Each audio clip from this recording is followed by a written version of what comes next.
Palabra del Señor. Yo no sé si usted me puede acompañar desde el primer verso. Vamos a leer el verso 1 y el verso 2 de segunda de Ezequiel. Ezequiel capítulo 2, verso 1 y 2. Damos lectura a esta gloriosa palabra en el nombre de nuestro Señor Jesucristo. Me dijo: hijo de hombre, ponte sobre tus pies y hablaré contigo.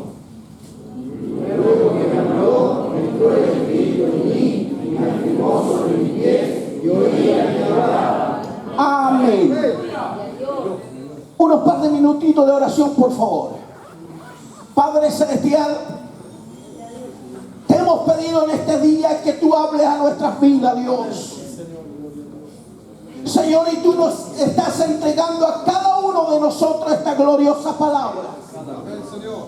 Pero pido, Dios mío, que a través del Espíritu Santo, Padre mío, tú me des la gracia, tú me des la sabiduría, tú me des la inteligencia que solamente tú sabes dar a tus hijos, Dios de la gloria. Señor, para poder entregar esta palabra conforme a la necesidad de cada uno de nosotros. Y permite que a través de esta palabra, Señor, las cadenas puedan caer a tierra. A través de esta palabra, los enfermos reciban sanidad. A través de esta palabra, tú cicatrizas herida, Dios mío. A través de esta palabra, tú libertas. Tú a través de esta palabra, Padre mío, tú te glorificarás en medio de tu pueblo. Señor, añada bendición a ella a través de los méritos de Cristo nuestro Salvador. Amén y amén. Señor, ¿puede tomar su asiento, por favor?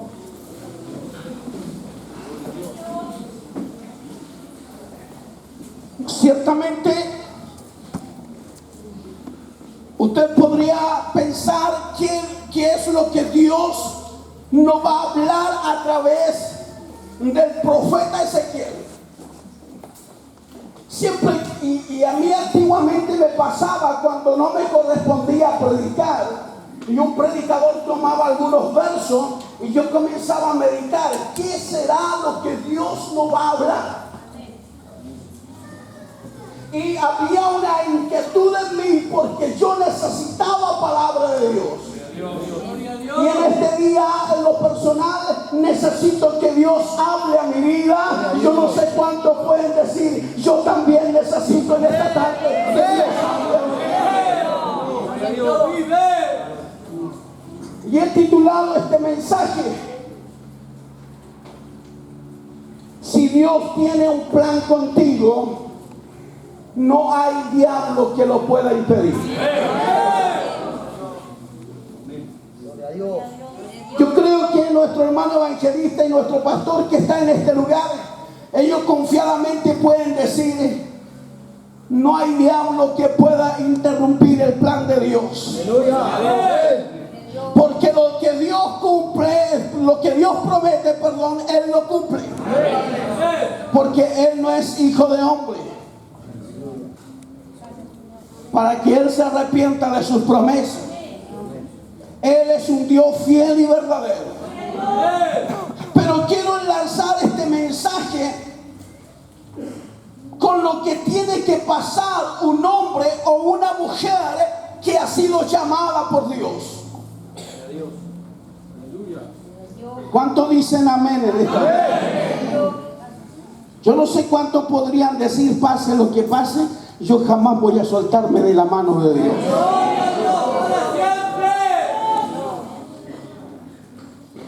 A través de la Sagrada Escritura, nosotros hemos podido encontrar diferentes hombres de Dios que han sido llamados por el Rey de Reyes y Señor de Señores.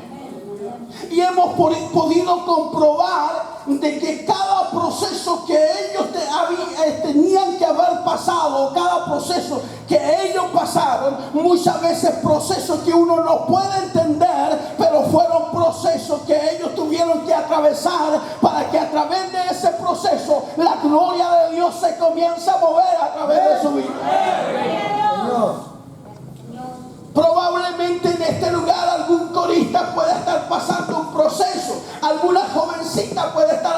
pasando un proceso, o probablemente allí atrás en la banca alguien puede estar a punto de tirar la toalla y decir: ya no quiero más con este problema, con esta dificultad. Pero déjeme decirle en este día que Dios en esta hora trae una palabra de bendición para tu vida.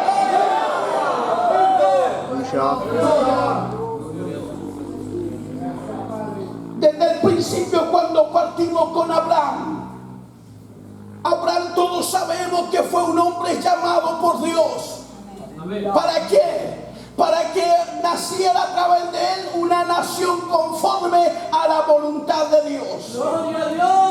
Pero en Abraham tuvo que pasar un proceso terrible que ninguno de nosotros probablemente lo quisiera pasar. Abraham tuvo que salir de Ur de los Caldeos, dejar a su familia, dejar a su parentela, dejar a los amigos más queridos e irse a un lugar que Dios le estaba mandando. Amén. Aleluya.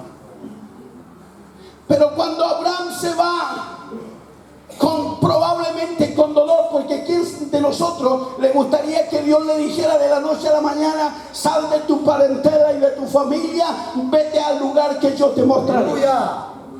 Gloria a Dios. Yo creo que la gran mayoría de nosotros pondríamos en tela de juicio a Dios.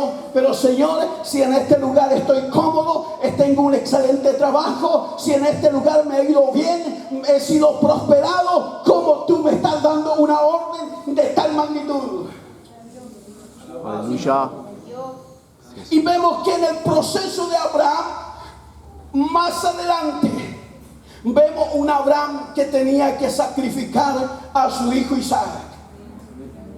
Para este tiempo el Abraham sería un Abraham descabellado para la sociedad, un Abraham que probablemente habría tenido la demanda más grande de toda la faz de la tierra, porque era algo inimaginable que un padre pudiese sacrificar a su hijo con sus propias manos. Pero en aquel monte de Moriah, Abraham escuchó la voz de Dios. O sea, cada proceso Dios tiene un plan perfecto.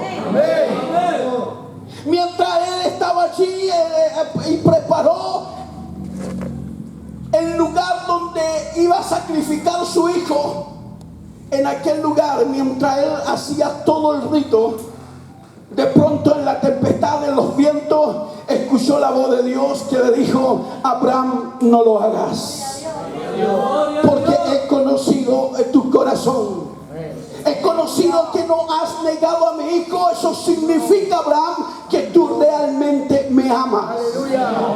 Yo no sé cuánto en este día pueden decir: yo amo a Dios por sobre todas las cosas. Después comenzamos a contemplar a un José que corría junto a su padre, que corría feliz y comenzó a tener sueños. ¿Cuál era el sueño de José? Que mientras trabajaba junto a sus demás hermanos con el manojo de trigo, algo sucedía en el sueño, que el manojo del trigo de él permanecía parado allí frente a los manojos de los trigos de su hermano, que se inclinaban delante de sus manojos. Y José comienza a contarle a su hermano, comienza a contarle los sueños que tenía, y comenzó a los hermanos a tener una envidia de él y comenzaron a decir: allá viene el soñador. Aleluya. Y después su padre lo manda a observar a sus hijos y a llevarles alimento a sus demás hermanos, y él va feliz, contento por la llanura, por los campos, porque iba a contemplar a sus hermanos. Pero cuando los ojos de los hermanos se clavaron en José, planificaron la muerte de su propio hermano. Aleluya. Y tomaron a José y probablemente le injuriaron y le dijeron: hoy día tu vida se acaba. Aleluya. Porque no queremos a un soñador en la familia. Y José comienza a cambiar la historia de su vida. Aleluya. Pero de pronto uno de los hermanos mayores sale en defensa de José y le dice a sus hermanos: no lo matemos, lo mejor es echarlo en la cisterna, echarlo en un pozo hasta que busquemos alguna solución. En ese momento para José era la historia más terrible que él podía vivir. Como sus propios hermanos lo estaban aborreciendo, como sus propios hermanos estaban queriendo quitarle la vida. Pero sin embargo José, a pesar de todas las circunstancias que él estaba viviendo, él sabía que había un Dios justo. Yo no sé cuánto en este día pueden decir: a pesar de lo que yo estoy viviendo, a pesar de lo que estoy pasando en este tiempo, yo sé que allá en los cielos hay un Dios justo.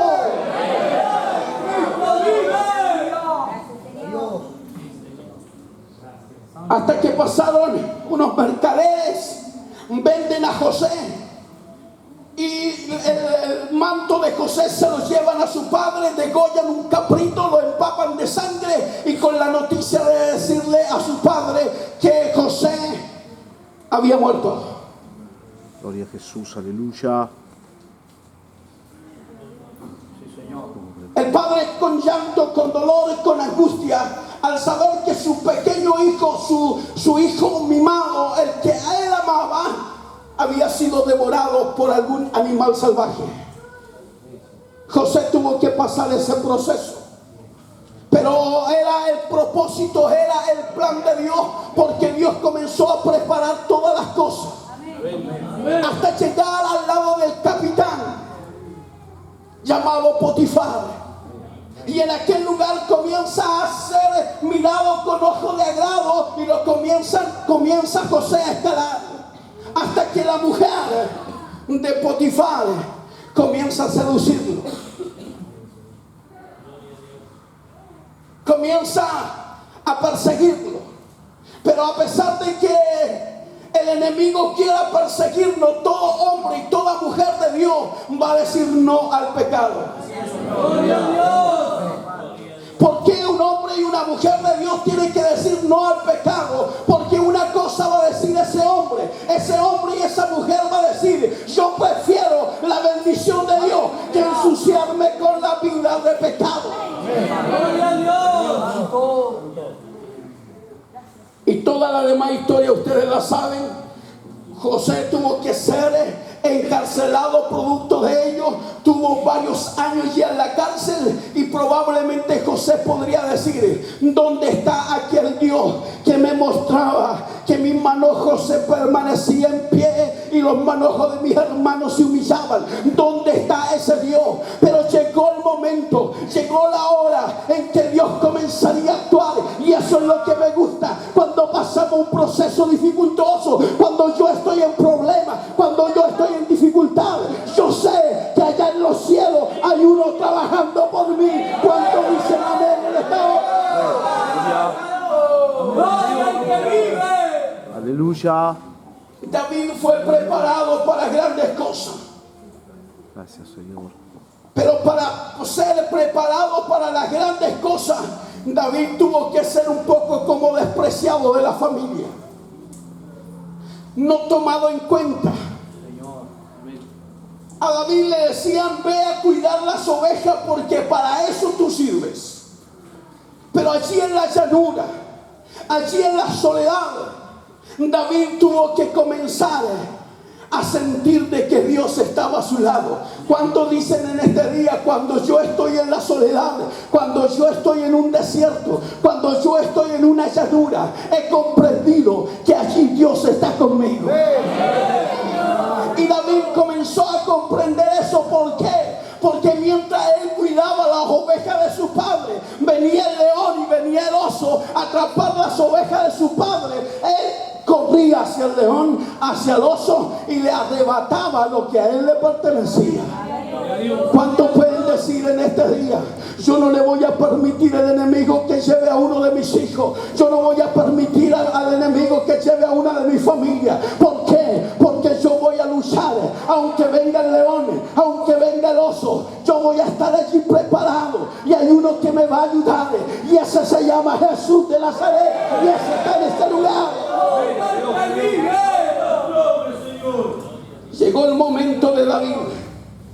Aquí estaba el escuadrón del ejército de Israel allí preparado, y el otro lado de la colina estaba el enemigo, y allí se levantaba un Goliat gritando a voz en cuello: ¿quién es capaz de venir a pelear conmigo? Todos los soldados robustos de Israel estaban allí escondidos. No querían salir en pos del gigante, pero llegó un pequeño joven que solamente con una honda, con unas par de piedras, le comenzó a decir al rey Saúl: oiga, rey Saúl, no hay ninguno que pueda enfrentarse al gigante. Dame la oportunidad a mí, porque yo he comprendido de que Dios, el Dios que está conmigo, ¡Aleluya! Él lo puede derribar. Amén. ¿Cuántos sienten la presencia de Dios? Gracias, Señor. Gloria a Dios. Gracias, Jesús.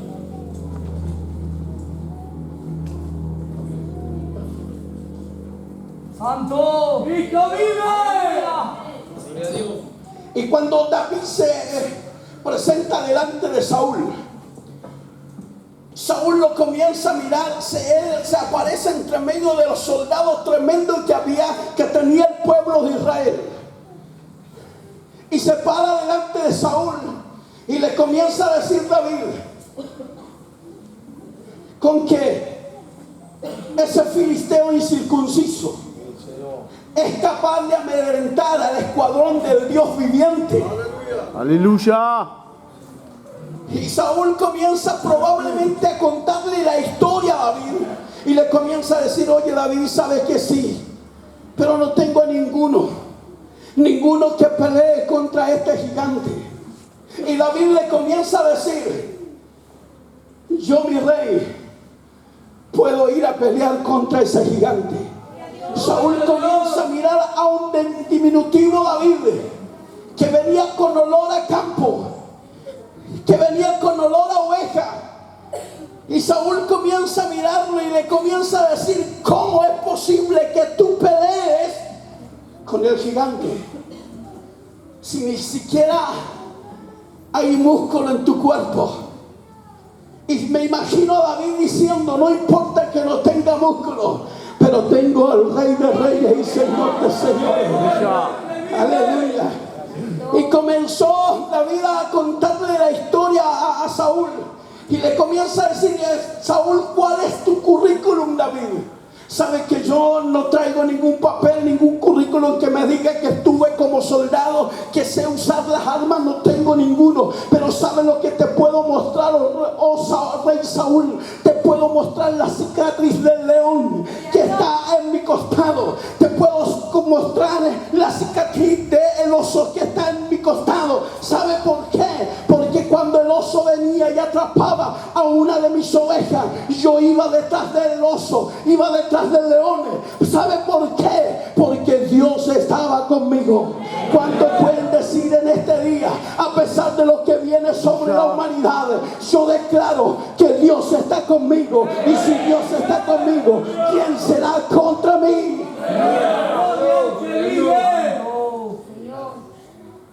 Todos sabemos la historia.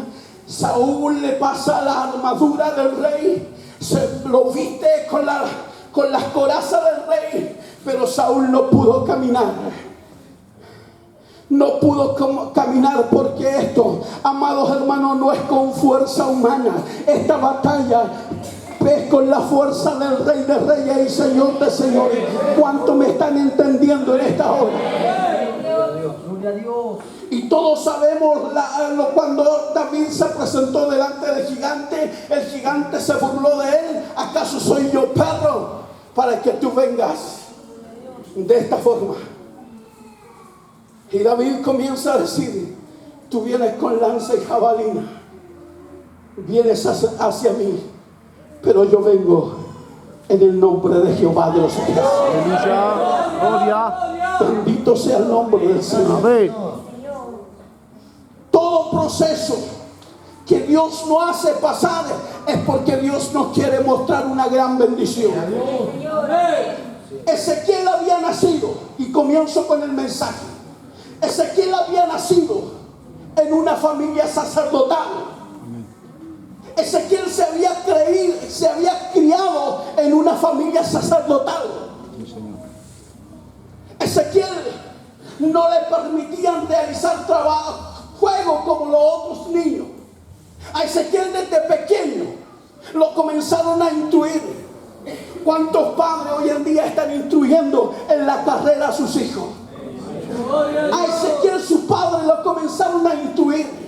No le permitieron hacer nada. Probablemente yo me acuerdo cuando era pequeño, cada vez que mis padres me proveían algo, yo me enojaba cuando niño. Yo decía, como mis padres son tan malos que no me permiten hacer esto y esto otro. Pero hoy yo digo, gracias a esos padres he podido conocer al Rey de Reyes y Señor de Señores, porque sabían que Dios para algo me tenía guardado. Yo no sé cuánto en este día pueden decir, yo sé que Dios para algo me está preparando en este tiempo. Y Ezequiel comenzó sus años. Y comenzó desde el principio. Cuando era niño él no entendía nada. Lo único que él quería salir a jugar con los demás niños. Pero se le prohibía salir a jugar.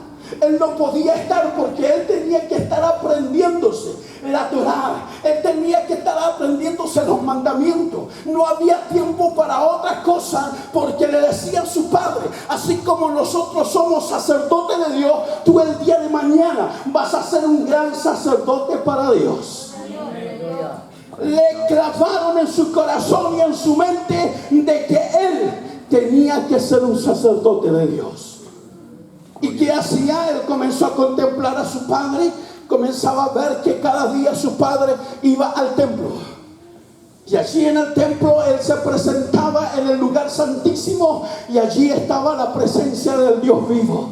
Y cuando Ezequiel comenzó a entender, alrededor de los 15 años, comenzó a entender qué maravilloso era estar en la presencia de Dios. Ezequiel anhelaba ese tiempo. Y comenzó a preguntarle a papá, ¿cuándo me corresponderá en meterme en la presencia de Dios? Y el padre de Ezequiel le comenzaba a decir, todavía no es tiempo, hijo. Todavía no es tiempo. Va a llegar el tiempo, la edad y los años en que te corresponderán a meterte en la presencia de Dios. Y me imagino a Ezequiel preguntándole a papá, ¿pero qué se siente en la presencia de Dios? Yo me imagino que papá le decía, en la presencia de Dios hay gozo, en la presencia de Dios hay invasión del Espíritu Santo, en la presencia de Dios hay algo glorioso, en la presencia de Dios hay algo maravilloso. Por lo tanto, Ezequiel comenzó a crecer con esa visión, con esa manera de vivir, que Ezequiel comenzó a decir, yo quiero que ese tiempo llegue, yo anhelo ese tiempo. Gloria a Dios. Mientras Ezequiel crecía a los 17 años, algo cambió la historia de Ezequiel.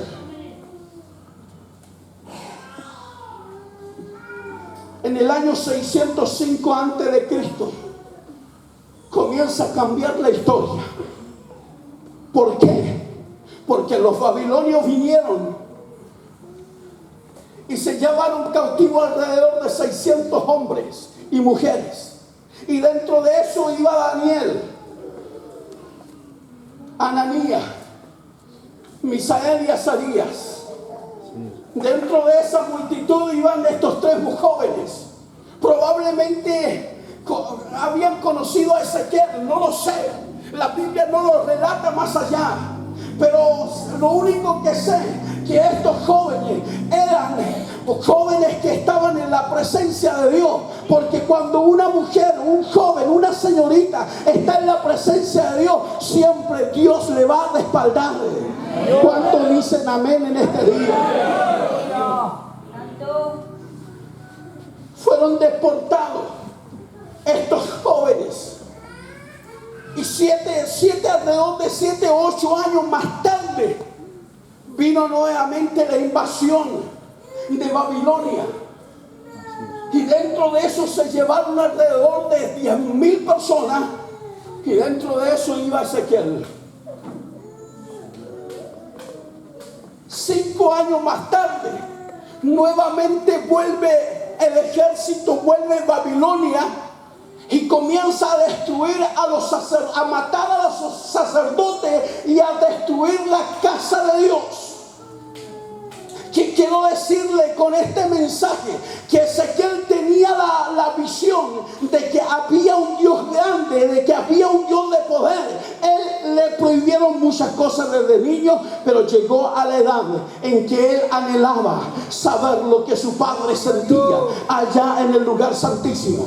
Pero de pronto había cambiado toda la historia, como que Dios lo había abandonado, Dios lo había dejado. ¿Por qué? ¿Por qué sucede esto? Porque de pronto, de la noche a la mañana, ve el templo destruido, ve a su padre asesinado, ve a su familia, ve a los sacerdotes degollados delante de la presencia de Dios, y ven a Ezequiel cautivo.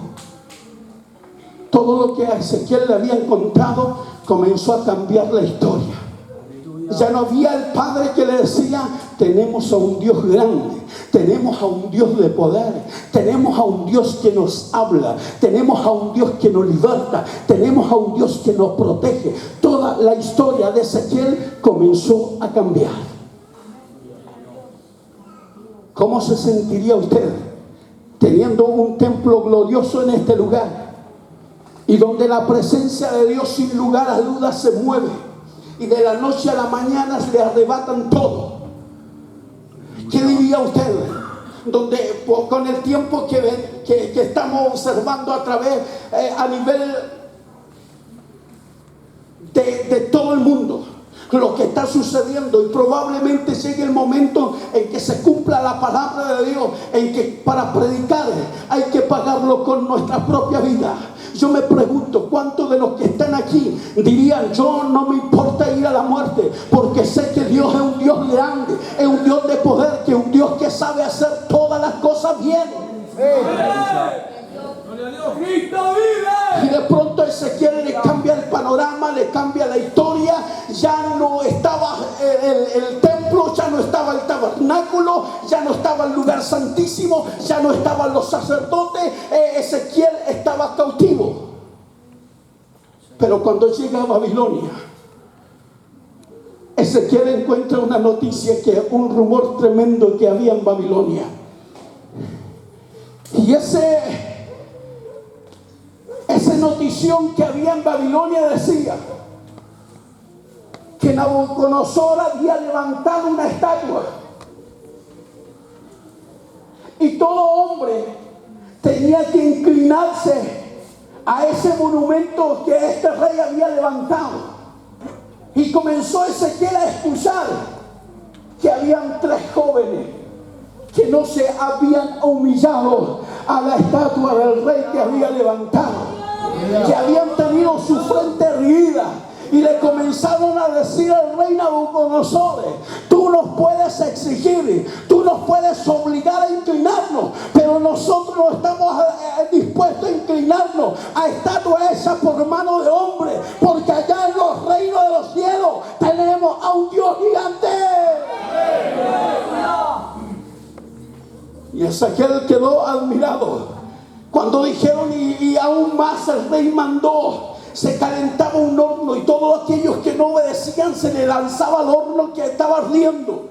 Pero cuando estos 3 jóvenes, amigos de Daniel, no obedecieron, el rey mandó a calentar el horno 7 veces más. Y Ezequiel comenzó a preguntar: ¿y qué pasó?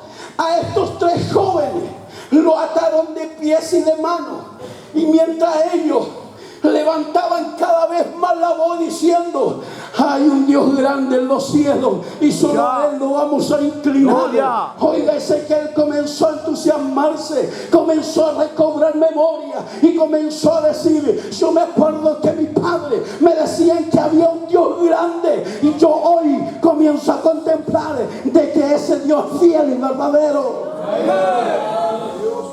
Aleluya. Y comienza Ezequiel a enterarse de que los 3 muchachos lo lanzan al horno de fuego ardiendo. ¿Y qué sucedió allí? Estaba expectante la noticia. ¿Y qué es lo que pasó? ¿Sabe lo que pasó a Ezequiel? Le comenzaron a comentar. Allí las ataduras de los pies de aquellos 3 muchachos, de aquellos 3 jóvenes amigos de Daniel, allí se comenzaron a cortar por el calor del fuego. Se comenzó a cortar las ataduras de sus manos, se comenzaron a cortar las ataduras de sus pies. Pero lo más maravilloso, Ezequiel, que allí estos 3 jóvenes se comenzaron a poner en pie en medio de las llamas. Y sabe una cosa más, que allí no habían solamente 3 caminando en medio del horno, sino que había uno que lo acompañaba, y ese era el Rey de Reyes y Señor de Señores, y ese Dios está en este lugar. Gloria a Dios. Gloria a Dios. Yo no sé cuántos pueden glorificar a este Dios grande, a este Dios poderoso, a este Dios que está en este lugar. Gloria a Jesús. Y Ezequiel comienza a decir: quiero saber algo más. Me acuerdo que había un joven que también estuvo, probablemente, no lo relata la Biblia, pero déjeme imaginármelo. Probablemente Ezequiel comienza a preguntar: oiga, yo me acuerdo de un joven también que fue contemporáneo mío y que lo deportaron en la primera oportunidad. Ese joven se llamaba Daniel. ¿Qué pasó con él? No, Daniel está al lado del rey. Dios lo puso en ese lugar. Y Ezequiel comienza a mirar con espanto y comienza a decir: ¿cómo llegó Daniel a ese lugar? Es que Daniel tuvo también que pasar un proceso. ¿Y cuál fue el proceso que Daniel pasó? De igual manera, el rey firmó un edicto que nadie podía pedirle a otro Dios más que al rey, que tenían que pedirle las necesidades. ¿Y sabe lo que hizo Daniel? Daniel no obedeció a la orden del rey, sino que él abrió las puertas, abrió las ventanas y oraba 3 veces al día en aquel lugar, y no obedeció al rey. ¿Sabe lo que sucedió? A Daniel lo meten a un foso con leones. Aleluya. La historia más tenebrosa que comienza a escuchar Ezequiel. ¿Y qué pasó? Comienza a preguntar Ezequiel. Allí lo dejaron una noche, y todo aquel que descendía en ese foso de los leones, oiga, los leones los devoraban. Y allí estaba atento Ezequiel, preguntando qué habrá pasado con Daniel. Pero la noticia viene enseguida. ¿Sabe Ezequiel? A Daniel, mientras el rey de madrugada se levantó y comenzó a destapar el foso en aquel lugar, y comenzó a gritar el rey: oh Daniel, el Dios a quien tú sirves te ha podido librar de las garras del oso, del león. Y desde allá abajo de las profundidades se escuchó una voz que dijo: oh rey, para siempre vive, para siempre vive. Yo no sé cuánto, oiga, cuánto están entendiendo este mensaje. Ese es mi Dios, ese es tu Dios. Dios envió a sus ángeles y tapó la boca de los leones. Gloria. Y me imagino a Daniel despertando con un león de cabecera, el otro león a un costado y el otro león al otro costado. Oiga, un hombre que no pudo haber dormido mejor. ¿Por qué? Porque Dios estaba con él. Gloria a Dios. Y en ese momento de dolor de Ezequiel comienza a recobrar fuerza. Y cuando llevaba 5 años en el cautiverio, Dios le comienza a revelar algo glorioso a Ezequiel. ¿Cuánto desean que Dios les revele algo glorioso? ¿Cuánto anhelan en este tiempo que Dios se mueva de una manera poderosa? ¿Cuánto anhelan en este tiempo que ese Dios de ayer, de hoy, de los siglos, que es el mismo Dios, comience a manifestarse con poder y gloria, con prodigios y milagros? ¿Cuánto desean a ese Dios en este tiempo? Y Ezequiel, con el corazón desgarrado, comienza de pronto Dios a mostrarle una visión. En Babilonia no había templo, no había lugar santísimo, no estaba el atrio, pero estaba el dador de la vida. Aleluya. Y Ezequiel comienza a contemplar la gloria de Dios. Y mientras Ezequiel recobraba fuerza y estaba allí tirado de rodillas mirando la gloria de Dios, de pronto no solamente él contempló la gloria de Dios, sino que Dios mismo le comenzó a decir: Ezequiel, Ezequiel, tú estás viendo la gloria, tú estás viendo la magnificencia, pero una cosa quiero decirte, Ezequiel, en este día no solamente vas a ver la gloria de Dios, sino que yo voy a hablar contigo. ¿Se imagina a Ezequiel escuchando la voz de Dios? Hijo de hombre, ponte en pie, que quiero hablar contigo. ¿Qué harías tú si Dios se parara delante de ti y te comenzara a ver como un rayo todo lo que tú has vivido y te lo comenzara a hablar? Oiga, si a mí me sucede, yo comienzo a brincar, yo comienzo a saltar y comienzo a decir que mi Dios es un Dios grande, que aunque el enemigo me quiera en medio de la enfermedad, en medio de la dificultad, me quiera decir que en este tiempo Dios no existe, yo comienzo a decir: Dios es real, Dios es un Dios que no ha cambiado, Él es el mismo Dios de ayer, de hoy y por los siglos de los siglos, y ese Dios está en este lugar. Gloria a ti, Señor. Te alabo, mi alma. Ponte sobre tus pies, que quiero hablar contigo. Se imagina, mi pastor, que Dios se parara delante de ti y te dijera: tienes un hermoso templo, has visto mi mano, pero muchas veces has llorado, pero en este día quiero que te pongas en pie porque voy a hablar contigo. ¿Cuántos están en este lugar? ¿Cuántos dicen: Dios está aquí? Yo no sé si habrá un loco que se pueda parar y glorificar al Rey de Reyes y Señor de Señores.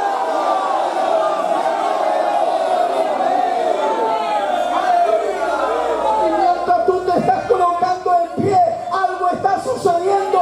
¿Sabes lo que sucede? El Espíritu Santo comienza a llenar tu vida. Si alguien ha entendido la palabra, los que están enfermos corran hasta este lugar. Vamos a declarar la bendición de Dios. Dios quiere hablar contigo en esta noche. Dios quiere hablar contigo. Si hay alguien que tiene necesidad de Dios, yo no soy extenso para hacer el llamado, así que pasa inmediatamente hasta este lugar, porque Dios quiere hacer algo grande en esta hora. Padre, te doy la gracia porque tú me entregas esta palabra, Dios mío.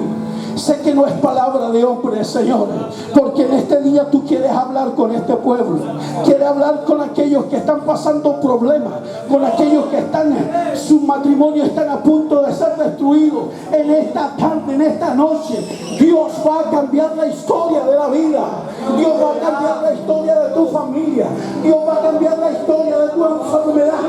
Gracias, Señor, por esta palabra. Añada bendición a ella a través de los méritos de Cristo nuestro Salvador.